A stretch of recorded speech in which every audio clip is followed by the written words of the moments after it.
அந்த திமுக விஜய் அவர்கள் எப்பெல்லாம் விமர்சிக்காரோ அப்பெல்லாம் திமுக சைட்லேருந்து வர்றதுக்கு முன்னாடியும் ஆளாக வந்து பார்த்தீங்கன்னா முரட்டு முட்டா திமுக சார்பாக விஜய் விமர்சிட்டு இருப்பாரு. ரொம்ப வந்து பார்த்தீங்கன்னா விஜயெல்லாம் ஒரு பால்வாடி, இவருக்கு என்ன தெரியாது பற்றி அப்படி இப்படின்னு நிறைய விமர்சிருக்காரு. அது அவ்வளவுக்குள்ள விசுவாசமா திமுகவுக்கு முரட்டு முட்டு கொடுத்த திருமாவளவனுடைய நிலைமை இப்ப கேட்டீங்கன்னா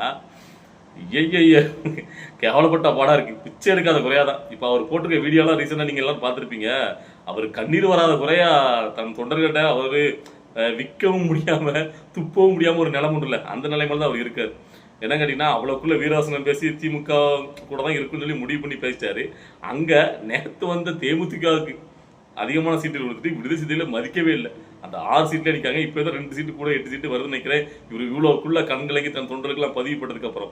ஸோ அப்போ இதுல இருந்து என்ன தெரியுதுன்னு கேட்டீங்கன்னா, இவரு பத்தி திமுகவுக்கு நல்லாவே தெரிஞ்சிருக்கு. இவர் வந்து மிஞ்சி போனா இவரை எங்கேயும் போக முடியாது, இவர் நம்மளுக்கு அடியில தான் இருப்பாரு, காலடியில தான் கிடப்பாரு அப்படின்ட்டு திமுக உறுதியா நம்புது. அதனாலதான் அவங்கள வந்து பெருசா மதிக்கவே மாட்டேங்குது. தேமுதிக மதிக்கிறது ஏன் கேட்டீங்கன்னா, இப்ப இங்க சரியா இல்லைன்னா தேமுதிக, ஏன்னா அவங்க வந்து ஒரு கொள்கை எதுவுமே அவங்களுக்கு கிடையாது. நேரம் போயிட்டு அதிமுக என்டிஏ கூட்டு இல்ல பாஜக கூட்டில போய் சேர்ந்துரும். ஆனா இவர் அப்படி கிடையாது. இவர் வந்து பாத்தீங்கன்னா நான் பாஜக கூட சேர மாட்டேன்னு சொல்லி உறுதியாக வந்து பாத்தீங்கன்னா ஒரு அறிவிப்பை வெளியிட்டு இருக்காரு. அதனால இவங்க மிஞ்சி போனா வேற எங்க போக முடியும், எப்படினாலும் நம்மகிட்ட தான் கிடந்தாகணும் அப்படிங்கிற ஒரு மெதப்புல திமுக வில் புட்டா உனக்கு கொடுக்கறத கொடுப்பேன், நீ வாங்கிட்டு இருக்குன்னா போ அப்படிங்கிற நிலைமையில இருக்காங்க. அதனாலதான் திருமாவளவனுடைய நிலைமை இவ்வளவுக்குள்ள படு மோசமா போயிட்டு இருக்கு.